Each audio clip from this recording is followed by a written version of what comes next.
Paano kung sasabihin ko sa inyo na sa ngayon, sa eksaktong sandaling ito, ang ating araw ay naglalabas ng mga pagsabok na sapat ang lakas upang patayin ang buong power grid, guluhin ang pandaigdigang komunikasyon, at magpadala ng mga daluyong ng radiation na dumarating sa Earth sa milyon-milyong kilometro bawat oras?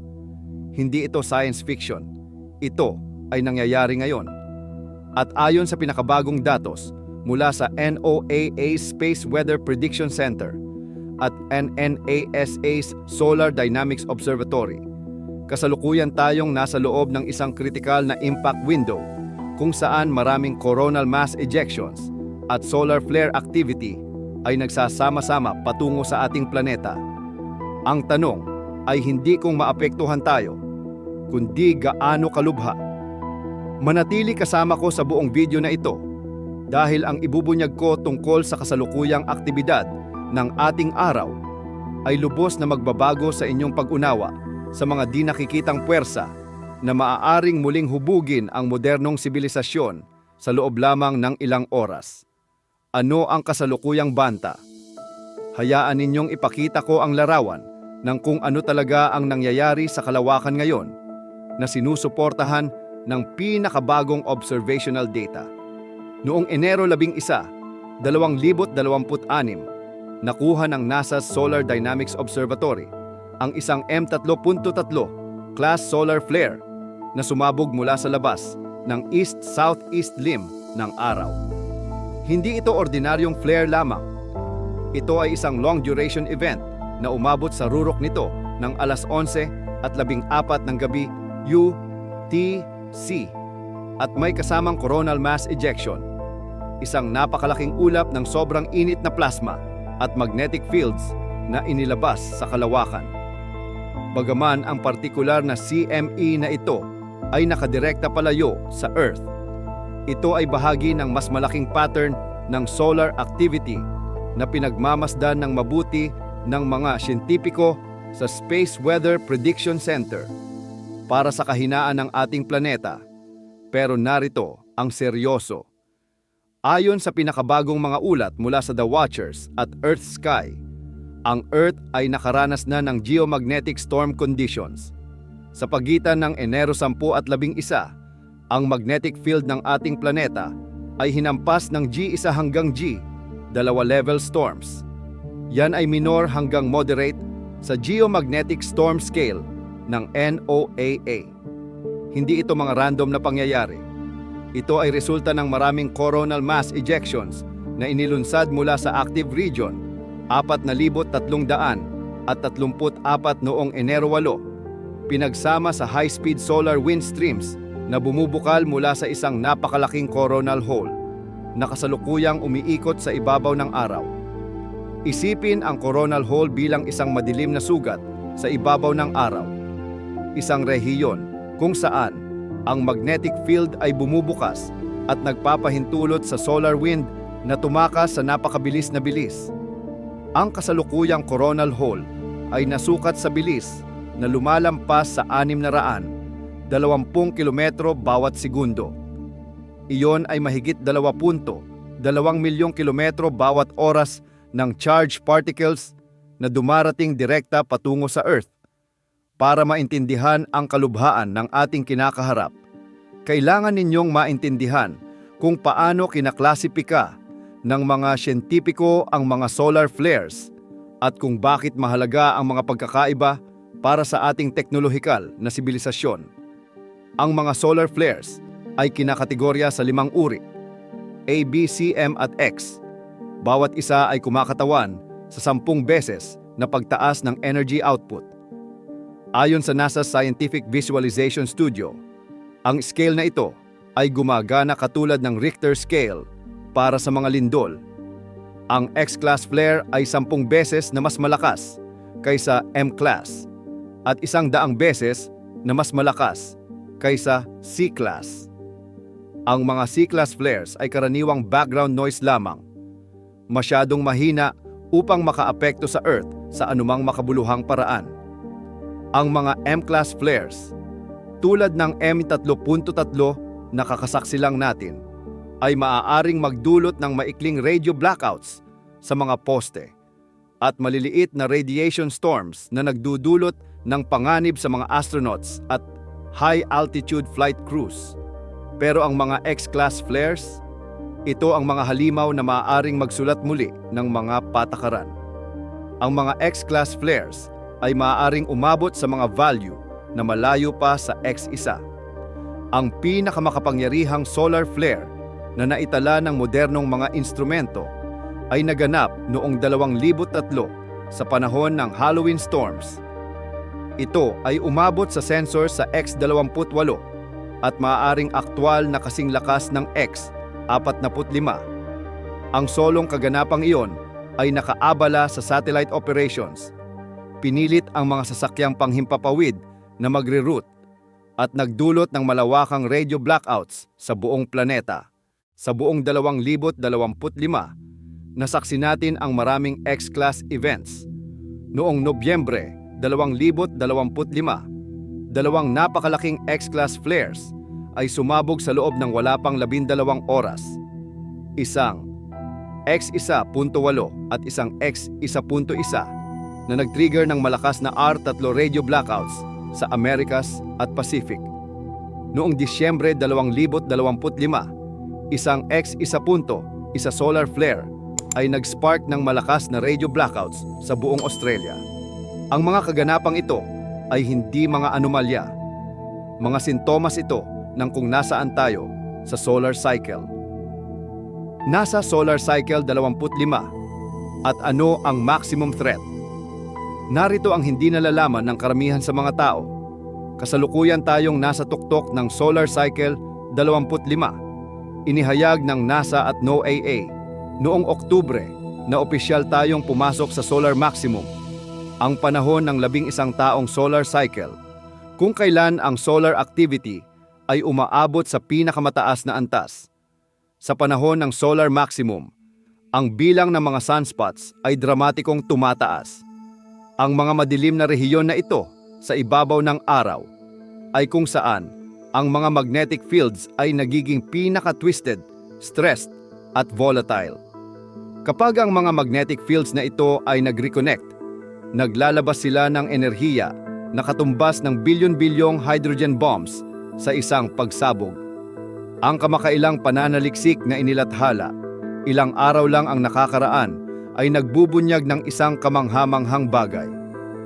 Ang mga siyentipiko na gumagamit ng parehong Solar Dynamics Observatory malapit sa Earth at ang solar orbiter na umiikot sa araw ay nagawang subaybayan ang isang napakalaking active region, NOAA 13,664, halos tuloy-tuloy sa loob ng 3 buwan habang umiikot ito sa ibabaw ng araw. Ang natuklasan nila ay nakakabahala. Ang rehiyong ito ay lumikha ng pinakamakapangyarihang solar flare sa nakaraang 20 taon na sumabog noong Mayo 20, 2024 at nag-trigger ng pinakamalakas na geomagnetic storms mula noong 2003. Si Professor Luis Hara mula sa ETH Zurich na nanguna sa pananaliksik ay nagsabi na kapag ang mga siyentipiko ay nakakakita ng mga rehiyon sa araw na may napakakomplikadong magnetic fields, maaari nilang asahan na napakaraming enerhiya ang nakaimbak doon na kalaunan ay ilalabas bilang mga solar storms. Ang problema, ang paghula kung kailan eksakto at gaano kalakas ang mga pagsabog na ito ay nananatiling nakakabigot mahirap. Ayon sa pagsusuri mula sa DARRL Solar Update, ang makabuluhang pagtaas ng solar activity sa ikalawang kalahati ng Disyembre 2025 kasama ang mga coronal mass ejections ay malakas na nagsasabing ang solar activity ay mananatiling medyo mataas sa buong 2026. Ito ay sumasalungat sa mas naunang mga hula ng pagbaba at nangangahulugang dapat tayong maghanda para sa patuloy na mataas na space weather conditions. Ito ang mga agarang forecast. Ngayon ay pag-usapan natin kung ano ang naghihintay sa susunod na ilang araw. Ito ang critical na impact window na binanggit ko sa simula. Ang NOAA Space Weather Prediction Center ay naglabas ng mga tiyak na forecast hanggang Enero 14. Narito ang hinuhula ng kanilang mga modelo. Enero 12 hanggang 13. Ang mataas na solar wind mula sa Enero. 8 CME na pinagsama sa natitirang solar wind mula sa coronal hole ay magpapanatili ng aktibong geomagnetic conditions. Ang NOAA ay umaasa ng G2 moderate storm levels na may planetary K-index na posibleng umabot sa 6. Sa panahon ng pinakamalakas na intervals noong Enero 10 hanggang 11, ang UK Met Office ay nagtala ng KP values na 7 na nagpapahiwatig ng malakas na geomagnetic storms. Ang mga aurora ay nakita sa Iceland, Hilagang Scandinavia, Greenland, Alaska, at karamihan ng Hilagang Canada. Enero 13 hanggang 14, habang ang impluwensya ng CME ay unti-unting bumababa. Ang mga kondisyon ay hinuhulang mananatiling mostly unsettled hanggang active, na may KP values sa pagitan ng 3 at 4, at may pagkakataon ng mga nakahiwalay na G1 minor storm periods kung ang high-speed stream ay lumakas lampas sa kasalukuyang mga modelo. Pero narito ang suntok.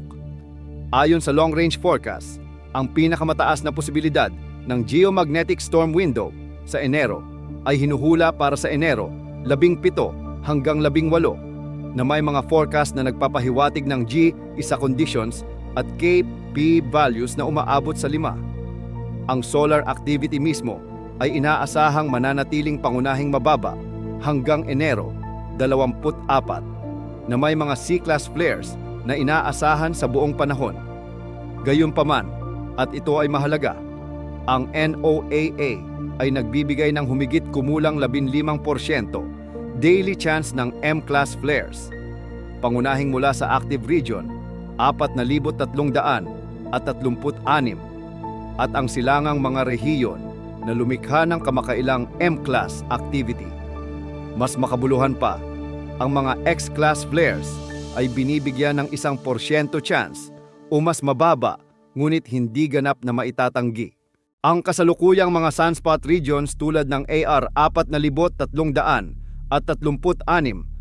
ay may beta-gamma magnetic field configurations. Eksakto ang uri ng komplikadong magnetic topology na nag-iimbak ng enerhiya para sa malakas na solar flares. Ang babala ng Carrington event. Para maintindihan kung ano ang magagawa ng isang tunay na nakakasalantang solar event sa ating modernong mundo, kailangan nating tumingin pabalik sa Setyembre 1859, ang Carrington event. Ang British astronomer na si Richard Carrington ay nag-oobserba sa araw nang makita niya ang inilalarawan niyang isang natatanging pagsabog ng liwanag na tumagal ng humigit kumulang 5 minuto. Ang sumunod ay kahanga-hanga. Ang mga telegraph system sa buong Europe at North America ay nawala sa kontrol. Nag-spark ang mga telegraph machines sa Paris. Sa Washington, natuklasan ng mga telegraph operators na makakagawa sila ng mensahe mula New York hanggang Pittsburgh nang walang batteries. Ang mga auroral currents ay literal na nagbibigay ng kuryente sa mga linya. Iyon ay noong 1859 nang ang ating pinaka-advanced na teknolohiya ay ang telegraph. Ngayon, isipin ang ating mundo ngayon. Mga satellite na nagbibigay ng GPS navigation, mga communication networks, power grids na sumasaklaw sa mga kontinente, ang internet infrastructure na nag-uugnay sa bilyon-bilyong devices, mga aviation systems, banking networks, at emergency services. Lahat ay umaasa sa electronics na vulnerable sa geomagnetic storms. Ang 2008 report ng National Academy of Sciences ay nagtantiya na ang isang Carrington-level event na tumama ngayon ay maaaring magdulot ng hanggang $2 trilyong na pinsala sa unang taon lamang, na may recovery na tumatagal ng 4 hanggang 10 taon. Noong 1900, ang isang mas maliit na solar storm ay nag-knock out ng kuryente sa buong Quebec sa loob ng 9 na oras na nakaapekto sa 6 na milyong tao. Noong Pebrero 2022, ang mataas na solar activity ay sumira sa 38 sa 49 na SpaceX Starlink satellites, 2 araw lang pagkatapos ng launch. Ang koponan ni Professor Hara ay nagtala ng isang partikular na nakababahalang bagay sa kanilang kamakailang pananaliksik. Ang matinding space weather ay maaaring makaabala sa power grids, makagambala sa mga communication systems, magpataas ng radiation exposure para sa mga aircraft crews, at makaapekto sa satellite operations. Binanggit pa niya na ang mga signal sa railway lines ay maaaring maapektuhan, posibleng lumipat mula pula patungong berde o vice versa. Iyan ay talagang nakakatakot, anya. Paano mga ba nakakaapekto ang mga solar storms sa Earth? Hayaan ninyong ipaliwanag ko ang mekanismo kung paano talaga nakakaapekto sa atin ang mga solar events na ito. Dahil ang pag-unawa sa proseso ay nagbubunyag kung bakit napakahalaga ng timing. Kapag sumabog ang isang X-class flare, naglalabas ito ng matinding X-ray at extreme ultraviolet radiation na naglalakbay sa bilis ng liwanag na umaabot sa Earth sa loob ng humigit kumulang 8 minuto. Ang radiation na ito ay nag-ionize ng mas mababang layers ng ionosphere ng Earth, ang D-layer, na normal na nagpapahintulot sa high-frequency radio waves na tumalon sa paligid ng planeta para sa long-distance communication. Ayon sa NOAA Space Weather Prediction Center, sa normal na kondisyon, ang HF radio waves ay sumusuporta sa komunikasyon sa malalayong distansya sa pamamagitan ng refraction sa pamamagitan ng upper ionosphere. Ngunit kapag nangyari ang malakas na flares, ang ionization sa mas makapal na mas mababang layers ay nagiging sanhi ng pagkawala ng enerhiya ng radio waves sa pamamagitan ng madalas na electron collisions. Ang resulta, ang mga radio signals ay nagiging degraded o ganap na nasipsip. Isang radio blackout na nakakaapekto pangunahin sa 3 hanggang 30 MHz band na ginagamit para sa aviation, maritime communication, at emergency services. Ang pangalawang suntok ay dumarating 1 hanggang 3 araw mamaya kapag dumating ang coronal mass ejection. Ang mga napakalaking ulap ng magnetized plasma na ito ay naglalakbay ng mas mabagal kaysa liwanag, karaniwan ay 1 hanggang 3 milyong kilometro bawat oras. Kapag bumangga sila sa magnetosphere ng Earth, pinipiga at binabaligtad nila ito. Kung ang magnetic field ng CME ay nakaharap sa timog, kabaligtaran ng hilagang magnetic field ng Earth, ang dalawa ay maaaring mag-reconnect na nagpapahintulot sa enerhiya na dumanak direkta sa ating atmosphere.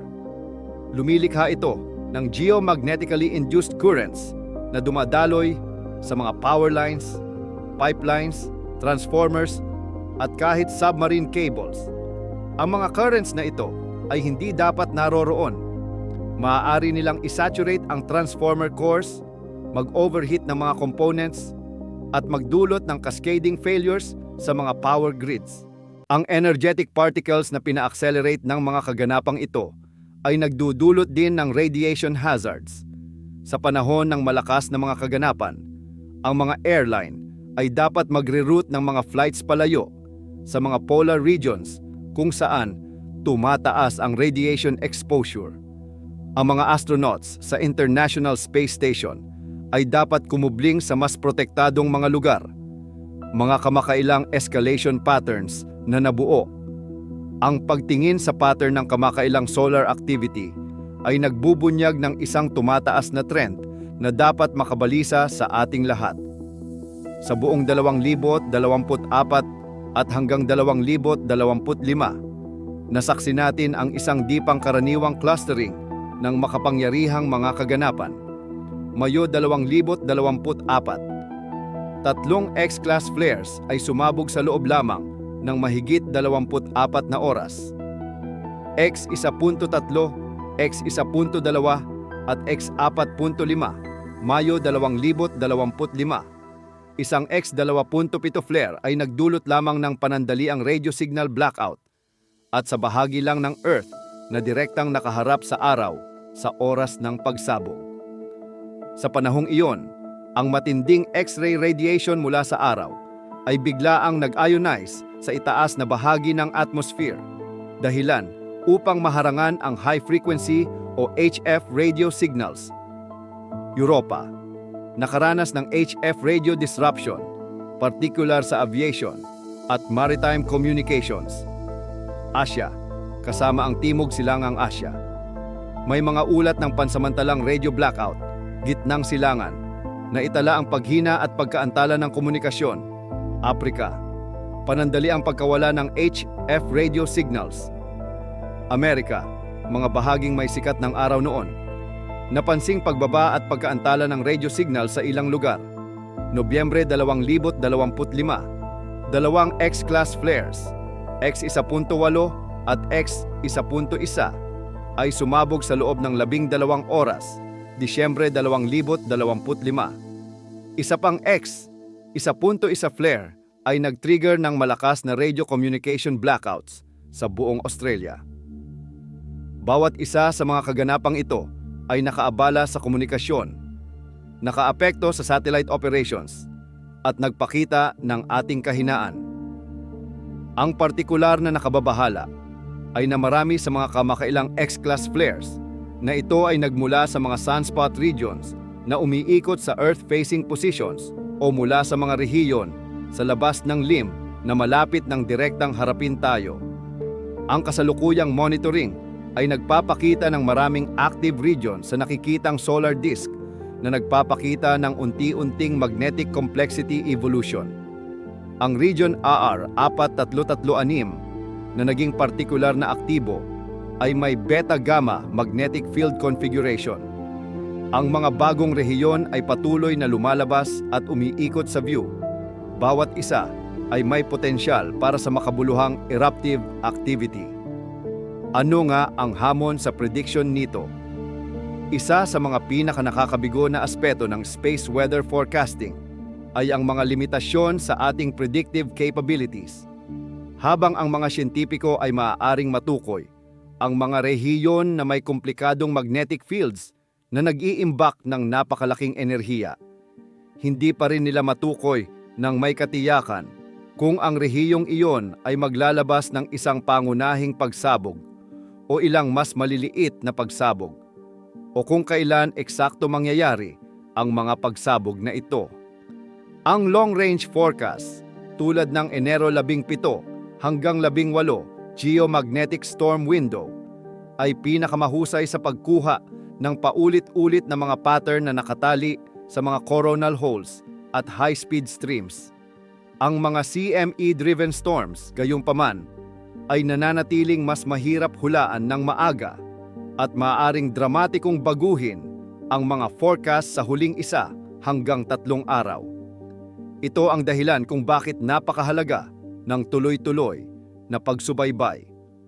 Ang NASA's Solar Dynamics Observatory ay nagbibigay ng near real-time observation sa maraming wavelengths na nagpapahintulot sa mga siyentipiko na panoorin ang pag-unlad ng mga active regions.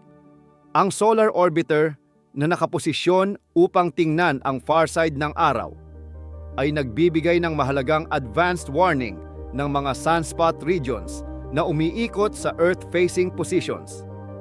Ang Parker Solar Probe na lumapit ng mas malapit sa araw kaysa sa anumang nakaraang spacecraft ay nagbubunyag ng mga bagong detalye tungkol sa kung paano nag-accelerate ang solar wind at kung paano kumilos ang magnetic field ng araw. Sa kabila ng mga kahangahangang tool na ito, ang space weather forecasting ay nananatiling mas sining kaysa agham pagdating sa tiyak na timing at intensity predictions. Ngayon, ano ang kahulugan nito para sa inyo? Kaya ano talaga ang dapat ninyong gawin sa impormasyong ito? Ang pag-unawa sa space weather ay hindi lamang akademiko. may praktikal na implikasyon ito. Para sa karamihan ng mga tao sa ibabaw ng Earth, ang atmosphere ay nagpoprotekta sa atin mula sa direktang radiation harm. Gayunpaman, ang ilang mga individual ay naguulat ng pagkakaroon ng mga epekto sa panahon ng mga pangunahing solar events. Bagaman ang mga inaangking epektong ito ay nananatiling siyentipikong pinagtatalunan. Ang hindi pinagtatalunan ay ang epekto sa teknolohiya. Sa susunod na ilang araw ng mataas na geomagnetic activity, ang GPS accuracy ay maaaring bumaba na nakakaapekto sa mga navigation systems. Ang high-frequency radio communications, lalo na sa mga polar regions, ay maaaring makaabala. Ang satellite operations ay maaaring makaranas ng mga anomalya o nangangailangan ng protective measures. Ang mga power grid operators sa mataas na latitudes ay dapat magbantay para sa geomagnetically induced currents. Ang mga aurora displays ay maaaring makita sa mas mababang latitudes kaysa karaniwan. Ang mas malaking alalahanin ay paghahanda para sa hindi maiiwasang pangunahing kaganapan.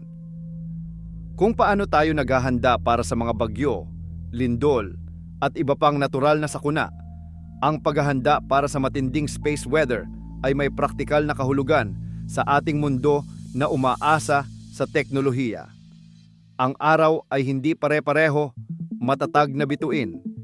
Ito ay isang dynamic, marahas na makina ng nuclear fusion na ang magnetic fields ay umiikot, pumipilipit, at pagsabog na nag-reconnect sa mga pattern na nagsisimula pa lang nating maintindihan. Sa ngayon, habang dumadaan tayo sa tuktok ng Solar Cycle 25, ang ating pinakamalapit na bituin ay nagpapakita ng kakayahan nito para sa pagkakaabala. Ang M3.3 flare noong Enero 11, ang G2 geomagnetic storms na kasalukuyan nating nararanasan, at ang mataas na solar wind na umaagos mula sa mga coronal holes. Ang mga ito ay lahat ng mga paalala na namumuhay tayo sa isang solar system. At ang bituing iyon sa gitna nito ay may mas malaking impluensya sa ating teknolohikal na sibilisasyon kaysa naiisip ng karamihan sa mga tao. Ang critical na impact window na ating kinalalagyan ngayon ay umaabot hanggang kalagitnaan ng Enero, na may isa pang high probability storm window na hinuhula para sa Enero 17 hanggang 18. Ang mga siyentipiko sa NOAA at NASA ay patuloy na magsusubaybay, magmodeling at maglalabas ng mga forecast. Ngunit ang pangunahing hindi mahuhulaan ng mga solar eruptions ay nangangahulugang dapat tayong manatiling maingat. Ang datos ay nagpapakita sa atin ng ilang katotohanan. Ang solar activity ay malamang na mananatiling mataas sa buong 2026. Ang maraming active regions na may komplikadong magnetic configurations ay kasalukuyang nakaharap sa Earth. Ang posibilidad ng M-class at kahit X-class flares, bagaman hindi katiyakan, ay nananatiling makabuluhan, at ang ating pag-asa sa space-based at ground-based electronic systems ay ginagawa tayong mas vulnerable kaysa dati sa galit ng araw. Hindi ito pagtatakot. Ito ay katotohanan na sinusuportahan ng mga obserbasyon mula sa pinakasopistikadong solar monitoring systems na nai-deploy. Ang araw ay naglabas na ng napakalaking flares dati at gagawin nito ulit. Ang tanong ay kung handa ba tayo kapag dumating ang talagang malaki. Sa ngayon, nanonood tayo, sumusubaybay tayo, at ginagalang natin ang kahangahangang kapangyarihan ng bituing nagbibigay sa atin ng buhay. At maaaring, sa isang iglap, alisin ang mga teknolohiya na tumutukoy sa ating modernong pag-iral. Manatiling may kaalaman, manatiling handa, at patuloy na panoorin ang kalangitan. Kung nakatulong sa inyo ang video na ito, mag-subscribe sa Bituin na Arkibo para sa pinakabagong updates sa solar activity, space weather, at cosmic phenomena na nakakaapekto sa ating planeta. Ano ang inyong mga saloobin tungkol sa solar preparedness? Nakaranas ba kayo ng anumang epekto mula sa mga kamakailang solar storms? I-drop ang inyong mga komento sa ibaba. Hanggang sa susunod, ito ang Bituin na Arkibo na nagpapaalala sa inyong tayong lahat ay mga anak ng mga bituin